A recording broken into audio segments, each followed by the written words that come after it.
మానవతా మణిదీపం సమానతకే సరిరూపం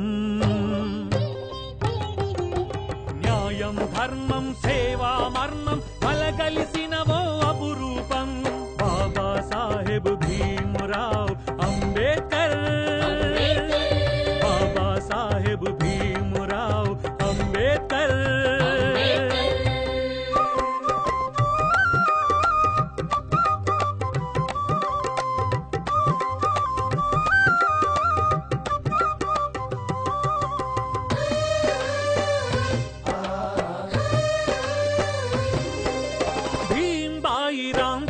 పంటగా వెలసెను ఆశారేఖ చీకటి కమ్మిన వాడల ముంగిట చిందెను వెలుగింకా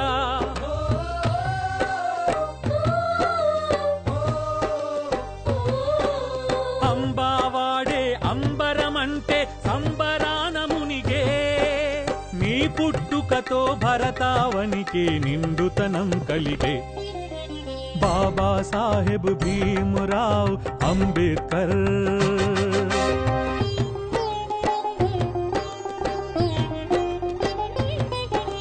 సాహసమే నీ ఊపిరని సహాయమే నీ మార్గమని దళిత ముక్తిని లక్ష్యమని సమాజహితమే సర్వమని కళాన్ని ఝళిపించావు గళాన్ని పలికించావు బాబాసాహెబ్ భీమ్రావ్ అంబేద్కర్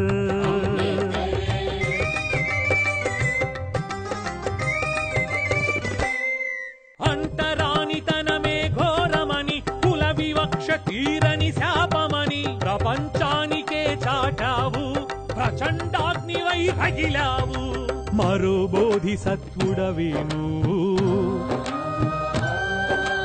మహాబోధ సుధలందించావు నవభారత రాజ్యాంగ విధాత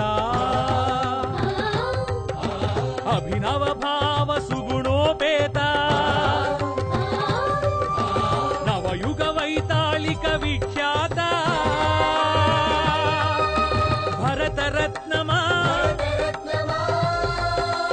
జాతికే గర్వ కారణమా మానవ జాతికే గర్వ కారణమా బాబాసాహెబ్ భీమ్రావ్ అంబేద్కర్ అంబేద్కర్ అంబేద్కర్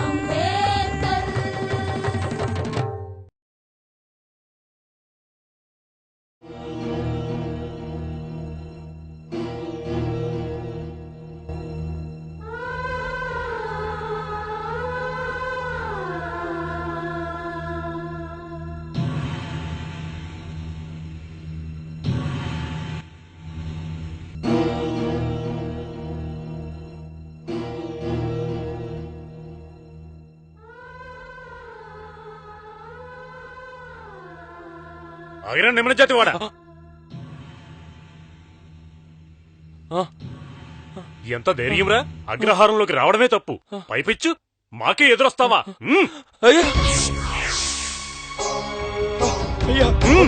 కొట్టద్దయ్యా తప్పైపోయిందయ్యా మన్నించడయ్యా కొట్టకండి అయ్యా అయ్యా కొట్టకండి అయ్యా అయ్యా కొట్టద్దయ్యా అయ్యా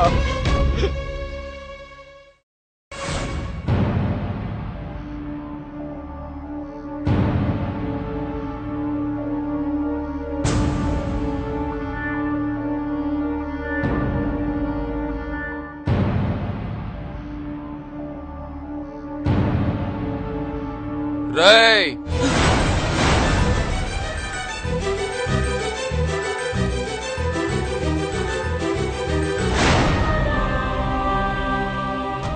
అయ్యా తప్పైపోయిందయ్యా అయ్యా తప్పైపోయింది క్షమించండి అయ్యా నిమ్మన జాతీయుడు అయ్యుండి చెరువును తాకి అపవిత్రం చేస్తావా అప్రాచ్యుడ ఎంత ధైర్యంరా నీకు అయ్యా అయ్యా దండం పెడతానయ్యా క్షమించండి అయ్యా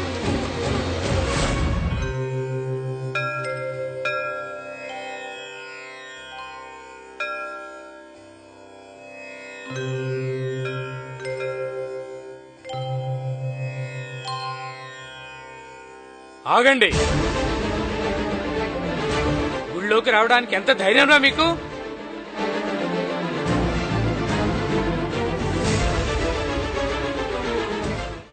భగవంతుని సృష్టిలో అంతా సమానులే అంటారు. దేవునికే లేని వర్ణ వివక్ష ఈ మనిషికెందుకో మరి. చాతుర్వర్ణం మయా సృష్టం అన్నాడు శ్రీకృష్ణ పరమాత్ముడు. మనుధర్మశాస్త్రం ప్రకారం బ్రాహ్మణ, క్షత్రియ, వైశ్య, శూద్రులనే 4 జాతులున్నాయి. దళితులనబడే ఈ పంచమజాతిని ఎవరు సృష్టించారు? వాళ్లను అంటరాని వాళ్లుగా చేసిందెవరు? కొందరు అగ్రకుల స్వార్థపరులు తమ ఆధిపత్యాన్ని చూపించుకోవడం కోసం పంచమజాతిని సృష్టించి వారిని అంటరాని వాళ్లుగా ముద్రవేసి తమ స్వార్థ ప్రయోజనాలకు ఉపయోగించుకుంటున్నారన్నది నిర్వివాదాంశం. అంటరాని వాళ్లను కట్టుబానిసులుగా చూసే సంస్కృతిని రూపుమాపాలని ఎందరో మహానుభావులు ప్రయత్నం చేశారు. రామానుజాచార్యులు, కబీర్దాసు, బ్రహ్మనాయుడు వంటి మహానుభావులు చేసిన ప్రయత్నాలన్నీ తాత్కాలిక ఉపశమనాన్నిచ్చాయే తప్ప దళిత జాతికి శాశ్వత విముక్తిని కలిగించలేకపోయాయి. అగ్రవర్ణాల వారి అవసరాలకు ఉపయోగపడటమే తప్ప ఎటువంటి స్వతంత్రం లేని అభాగ్యులైన ఈ దళిత జాతికి విముక్తి ఎప్పుడు? అంటరానివాడు కూడా మనలాంటి మనిషేనన్న విషయాన్ని మర్చిపోయిన అగ్రకులపు అహంకారానికి తెర ఎవరు దింపుతారు? ఈ ప్రశ్నలతో దళిత జాతి సతమతమవుతున్న సమయంలో దళిత జాతికి ఆశాకిరణంలా అవతరించిన మహానుభావుడు డాక్టర్ బిఆర్ అంబేద్కర్. దళితుల రక్షణే జీవిత ధ్యేయంగా తన జీవితాన్నే పణంగా పెట్టిన దళితుల ఆశాజ్యోతి డాక్టర్ బిఆర్ అంబేద్కర్. ఆ మహనీయుని జీవితాన్ని మీ ముందుంచడమే మా ఆశయం.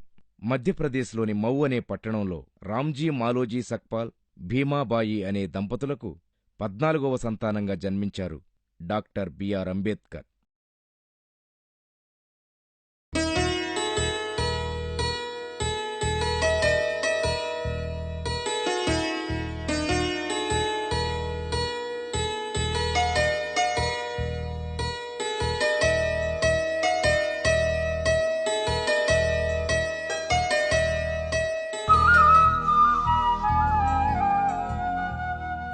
జీ పాలు నేనొచ్చి తీసుకునేవాణ్ణిగా. అసలే నెల నిండిన దానివి, ఎందుకు అనవసరంగా శ్రమ తీసుకుంటావు? మీ పనులు చేయడం కూడా శ్రమేనా? మందులు అవి వేళకు వేసుకుంటున్నావుగా.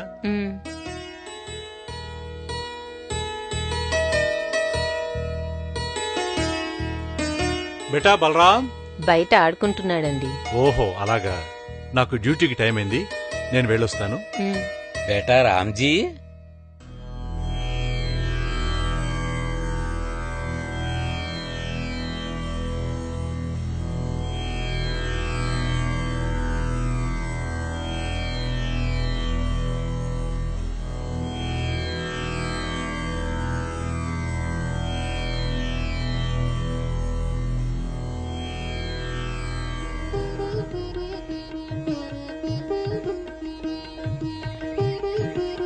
మీరు గుర్తుపట్టలేదా బేటా?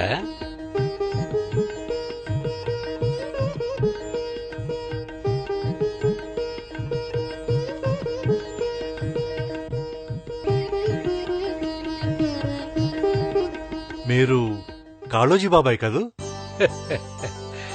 ఎన్నాళ్ళైంది బాబాయ్ మిమ్మల్ని చూసి. ఈయనెవరో గుర్తించావా? మా కాళోజీ బాబాయ్. బాబాయ్, మీ కోడలు భీమాబాయ్.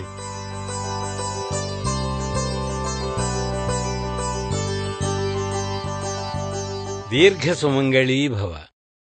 రండి బాబాయ్, రండి రండి.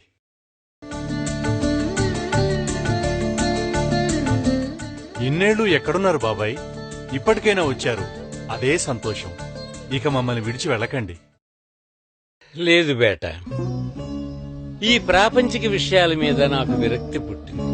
అందుకే సన్యాసం తీసుకున్నాను. ఎలాగూ ఈ ఊరి మీదుగా వెళుతున్నాను, గుర్తొచ్చావు, చూసిపోదామని వచ్చాను. అంతేగాని మళ్లీ ఈ భవబంధాల్లో ఇరుక్కోవడం నాకు ఇష్టం లేదు బేట. మీ ఇష్టం బాబాయ్, మీకు అందులోనే మనశ్శాంతి ఉందనుకుంటే అలాగే కానివ్వండి. ఇంతకీ నీ గురించి చెప్పావు కాదు, ఏం చేస్తున్నావు? మిలిటరీలో సుబేదార్గా పనిచేస్తున్నాను బాబాయ్. ఎందరు సంతానం? పేరుకు 13 మందికి తండ్రినైనా చివరకు మిగిలింది 4. 2 కూతుళ్లు, మంజుల, తులసి. 2కి పెళ్లిళ్లు చేసి పంపించేశాను. ఇకపోతే నా చిన్న కొడుకు ఆనందరావు మా చెల్లెలింట్లో పెరుగుతున్నాడు. వాళ్లకు పిల్లలు లేరు, అందుకే వాళ్లు తెంచుకుంటున్నారు. ఇక పెద్ద కొడుకు బలరాం వాడిక్కడే ఎక్కడ ఆడుకుంటున్నాడు. ఇదిగో చూశారుగా, 14వ సంతానాన్ని నా చేతిలో పెట్టడానికి తను సిద్ధంగా ఉంది.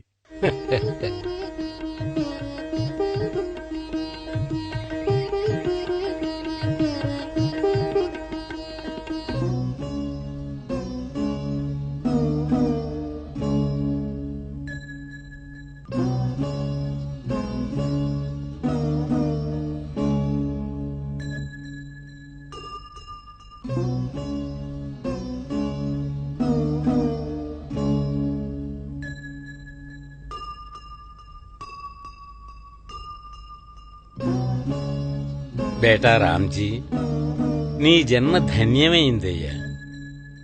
నీకు పుట్టబోయే బిడ్డ మన మెహర్ కులానికే కాదు, దేశానికే పేరు తెచ్చే అంత గొప్పవాడవుతాడు.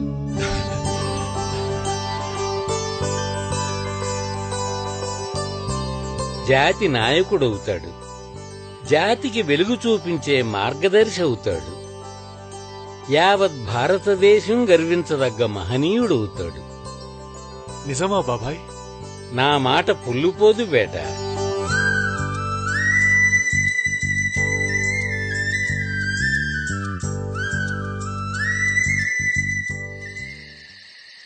जन्म तेरा बातों ही बीत गयो,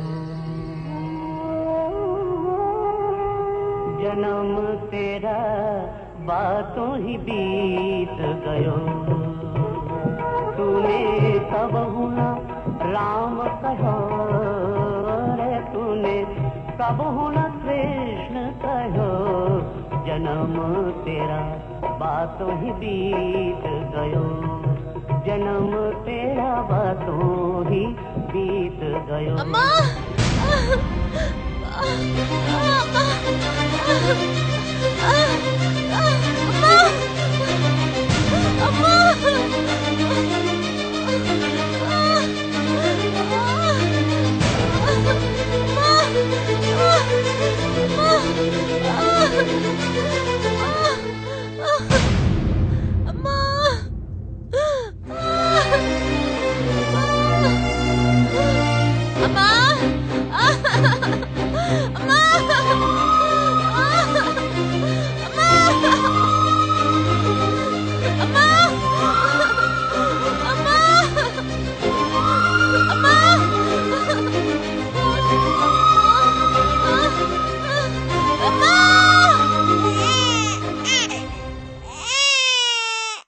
పండంటి బిడ్డ.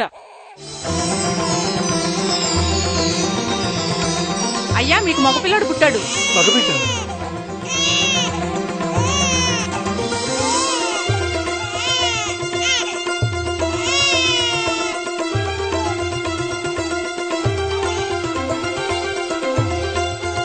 జాతికే మార్గదర్శకుడు జన్మించాడు. తల్లిదండ్రుల పేరు నిలబెట్టే బిడ్డ వీడు. అందుకే వీడికి నీ పేరు కలిసొచ్చేలా భీమారావు అని పేరు పెడుతున్నాను. బేటా భీమారావు.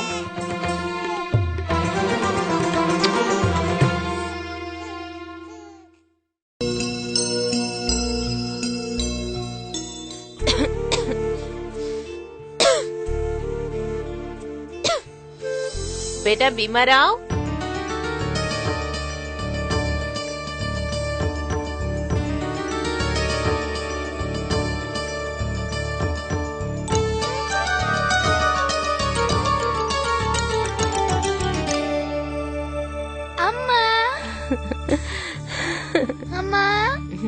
ఎక్కడికెళ్ళావు నాన్న ఇంతసేపు?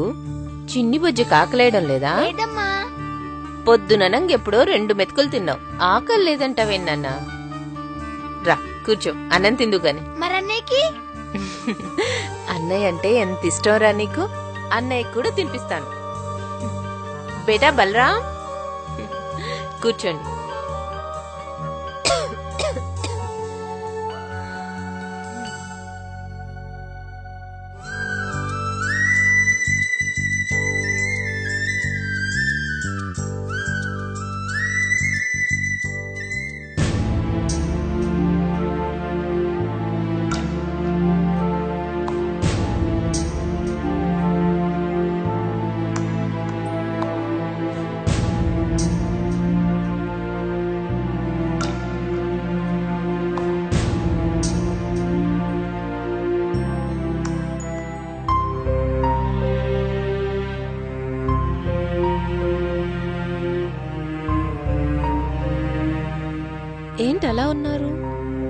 ఇవాళ్టితో నేను చేస్తున్న ఉద్యోగానికి నాకు రుణం తీరిపోయింది.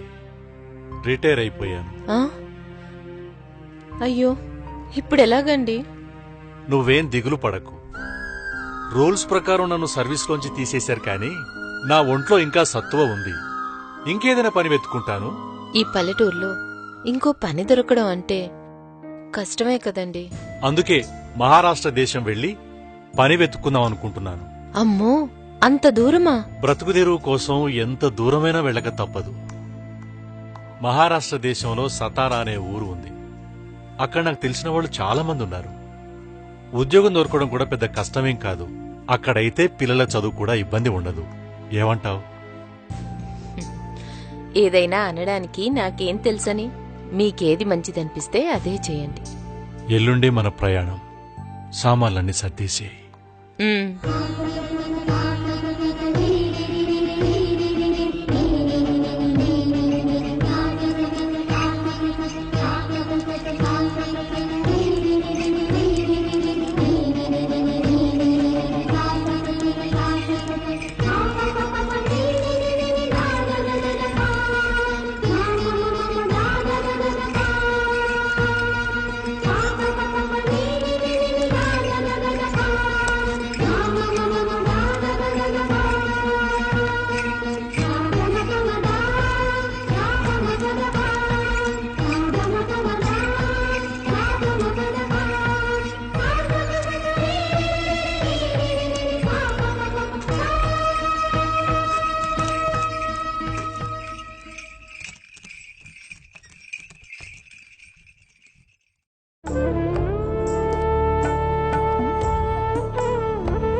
ఏమైందండి?